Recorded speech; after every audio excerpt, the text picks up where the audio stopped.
एक बार की बात है, एक बड़े से शहर में रहने वाला अत्यंत सफल और धनवान बिजनेसमैन, जिसने अपने बड़े बड़े व्यावसायिक फैसलों के लिए जाना जाता था, एक नए प्रोजेक्ट के सिलसिले में शहर से दूर स्थित एक छोटे से गांव में जाने का फैसला करता है। उसका उद्देश्य वहां पर एक विशाल फैक्ट्री लगाने का था, जो न केवल उस गांव के लोगों के लिए रोजगार के अवसर उत्पन्न करेगी, बल्कि उसके व्यवसाय को भी और अधिक ऊंचाइयों तक पहुंचाएगी। वह बिजनेसमैन पहले ही कई शहरों में अपने व्यवसाय का विस्तार कर चुका था और अब उसका ध्यान ग्रामीण इलाकों की ओर था, जहां रास्ते, श्रम और प्राकृतिक संसाधनों की अधिकता थी। उस गांव की ओर जाने के लिए बिजनेसमैन ने पहले से ही जानकारी इकट्ठा कर ली थी। उसे बताया गया था कि गांव तक पहुंचने के दो रास्ते हैं। पहला रास्ता सड़क मार्ग से, जो पहाड़ियों और जंगलों के बीच से होकर गुजरता है और उसमें लगभग 10 घंटों का समय लगता है। दूसरा रास्ता एक नदी के माध्यम से था, जो गांव के ठीक सामने से गुजरती थी। नदी के रास्ते से सफर करने में मात्र 20 मिनट का समय लगता था। बिजनेसमैन ने सोचा कि वह सड़क मार्ग से क्यों जाए, जब उसे नदी के रास्ते से समय की इतनी बचत हो सकती है। समय उसके लिए अत्यंत महत्वपूर्ण था और वह इसके हर संभव तरीके से बचाने की कोशिश करता था। इसलिए वह नदी किनारे पहुंचा और देखा कि वहां एक छोटी सी नाव खड़ी है। उस नाव के पास एक साधारण सा ग्रामीण वेशभूषा में एक व्यक्ति खड़ा था, जो देखने में काफी भोला और विनम्र लग रहा था। बिजनेसमैन ने उसे कहा कि वह उसे उस गांव तक पहुंचा दे, जो नदी के दूसरी ओर था। नाव वाला सहर्ष मान गया और उन्हें अपनी नाव में बिठाने के लिए आमंत्रित किया। बिजनेसमैन ने नाव में बैठते ही अपनी जेब से अपना महंगा मोबाइल फोन निकाला और अपने व्यवसाय से संबंधित कुछ महत्वपूर्ण ईमेल्स देखने लगा। नाव धीरे धीरे नदी के शांत जल में तैरने लगी। कुछ ही देर में बिजनेसमैन ने महसूस किया कि नाव वाला उसे ध्यान से देख रहा है। उसने अपनी नजरें ऊपर उठाई और देखा कि नाव वाला अब भी उसे देख रहा है। यह देखकर बिजनेसमैन ने मन में विचार आया कि इस व्यक्ति को उसकी पहचान का बिल्कुल भी अंदाजा नहीं है। बिजनेसमैन ने थोड़ी देर बाद नाव वाले से पूछा, तुझे पता है तेरी नाव में कौन बैठा है? नाव वाला बड़े ही भोलेपन से बोला, नहीं साहब, मैं नहीं जानता। बिजनेसमैन को थोड़ा सा आश्चर्य हुआ कि इस व्यक्ति ने उसे नहीं पहचाना। उसने कहा, अरे तू अखबार नहीं पढ़ता है क्या? मेरी फोटो हर 2-3 दिन पर अखबार में छपती है। मैं इस देश का एक बहुत बड़ा बिजनेसमैन हूँ। लोग मेरी सफलता की कहानी को जानना चाहते हैं। नाव वाला, जो अब तक बिजनेसमैन की बातों को ध्यान से सुन रहा था, उसने विनम्रता से जवाब दिया, साहब, मैं पढ़ना लिखना नहीं जानता। मैं बहुत छोटा था जब मेरे पिताजी का देहांत हो गया था। उस समय परिवार की जिम्मेदारी मेरे ऊपर आ गई थी, इसलिए मुझे स्कूल छोड़कर काम में लगना पड़ा। तभी से मैं नाव चलाकर अपने परिवार का पेट पाल रहा हूँ। बिजनेसमैन ने यह सुनकर अपने माथे पर हाथ रखा और थोड़ा हंसते हुए बोला, तुझे पढ़ना लिखना भी नहीं आता, ऐसी जिंदगी का क्या फायदा? तू कुछ बड़ा क्यों नहीं करता? बस यही नाव चलाता रहेगा क्या? नाव वाला, जिसे यह सुनकर थोड़ा बुरा जरूर लगा था, इसे अपने ऊपर हावी नहीं होने दिया। उसने कोई जवाब नहीं दिया और चुपचाप अपने कामों में लगा रहा। थोड़ी देर बाद बिजनेसमैन ने अपने भविष्य की योजना के बारे में बात करना शुरू किया। उसने कहा, तुम्हें पता है, मैं इस नदी के पार उस गांव में एक बहुत बड़ी फैक्ट्री लगाने वाला हूँ। यहाँ फैक्ट्री मिनरल वाटर की बोतल बनेगी। तुम्हारे जैसे गांव के लोग इसमें बहुत फायदा होगा। तुम्हें शायद यह समझ में नहीं आए, लेकिन शहरों में इस पानी की बहुत मांग होती है।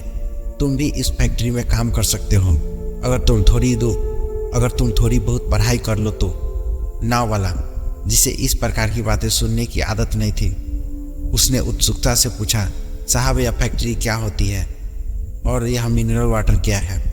बिजनेसमैन, जो कि अब थोड़ा इरिटेट हो गया था, उसने जवाब दिया, फैक्ट्री मतलब जहाँ चीज़ें बनाई जाती है, और मिनरल वाटर शुद्ध पानी होता है जिसे शहर में लोग पीते हैं। तुम्हारे गांव में शायद यह नहीं मिलता, क्योंकि शहर में इसकी बहुत मांग होती है। नाव वाले ने थोड़ी देर सोचकर कहा, साहब, मैं कभी इस गांव में से बाहर नहीं गया, मुझे इन सब चीज़ों के बारे में कुछ नहीं पता। बिजनेसमैन ने फिर एक बार हंसते हुए कहा, तू कभी इस गांव से बाहर नहीं गया, तुझे पता ही नहीं कि शहर क्या होता है, ऐसी जिंदगी का क्या फायदा? नाव वाला अब सोचने लगा कि शायद बिजनेसमैन सही कह रहा है। उसने अपने जीवन के बारे में सोचना शुरू किया और उसे लगने लगा कि उसकी ज़िंदगी में कुछ भी महत्वपूर्ण नहीं है। उसकी यही सोचते हुए ध्यान नाव से हट गया और अचानक उसकी नाव एक बड़े से पत्थर से टकरा गई। टक्कर इतनी जोरदार थी कि नाव में पानी भरने लगा और नाव डूबने लगी। उस जगह पर पानी बहुत ही गहरा था और किनारा बहुत दूर था। नाव वाला जो इस स्थिति को समझ चुका था, वह तुरंत अपनी जान बचाने के लिए नदी में छलांग लगाने की तैयारी करने लगा। तभी उसने देखा कि बिजनेसमैन घबराया हुआ है और उसके चेहरे पर साफ डर झलक रहा था। नाव वाले ने बिजनेसमैन से पूछा, साहब आपको तैरना आता है ना? बिजनेसमैन ने कांपते हुए जवाब दिया, नहीं, मुझे तैरना नहीं आता। लेकिन ऐसा क्यों पूछ रहे हो? नाव वाले ने उसकी यह बात सुनकर मुस्कुराते हुए कहा, साहब आपको तैरना भी नहीं आता, ऐसी जिंदगी का क्या फायदा? यह सुनकर बिजनेसमैन को अपनी सारी बातें याद आ गई जो उसने नाव वाले से कही थी। उसे अब अपनी गलती का एहसास हुआ और उसने तुरंत नाव वाले से माफ़ी मांगते हुए कहा, मुझे माफ़ कर दो, मैं गलत था। तुम जो मांगोगे तुम्हें वह दूंगा, बस मेरी जान बचा लो। नाव वाले ने बिजनेसमैन को समझाते हुए कहा, साहब घबराओ मत, मैं तुम्हें कुछ नहीं होने दूंगा। मुझे सिर्फ तैरना ही नहीं बल्कि डूबते हुए लोगों को बचाने भी आता है। आप मुझे कसकर पकड़ लो। बिजनेसमैन ने वैसा ही किया और नाव वाले ने पूरी ताकत लगाकर उसे किनारे की ओर ले जाने लगा। कुछ ही देर में वह दोनों सुरक्षित किनारे पर पहुंच गए। बिजनेसमैन जो अब तक अपने जीवन की सबसे बड़ी सीख ले चुका था, वह नाव वाले का आभार व्यक्त करता हुआ बोला, तुम्हारी वजह से आज मेरी जान बच गई। तुमने मेरी जिंदगी का असली मतलब सिखाया। इस अनुभव ने बिजनेसमैन की दृष्टिकोण को पूरी तरह बदल दिया। उसे एहसास हुआ कि जीवन में ज्ञान और सफलता से महत्वपूर्ण चीज़ें होती हैं। दूसरों का सम्मान, विनम्रता और सहानुभूति हर व्यक्ति की अपनी जगह होती है और हर किसी का जीवन अनमोल होता है, चाहे वह कितना भी साधारण क्यों ना हो। इस घटना के बाद बिजनेसमैन ने उस गांव में फैक्ट्री तो लगाई, लेकिन उसने यह भी सुनिश्चित किया कि गांव के लोगों को शिक्षा और स्वास्थ्य सेवाओं का लाभ मिले। उसने कहा कि वहां के बच्चे के लिए एक स्कूल बनवाया ताकि कोई भी बच्चा शिक्षा से वंचित न रहे।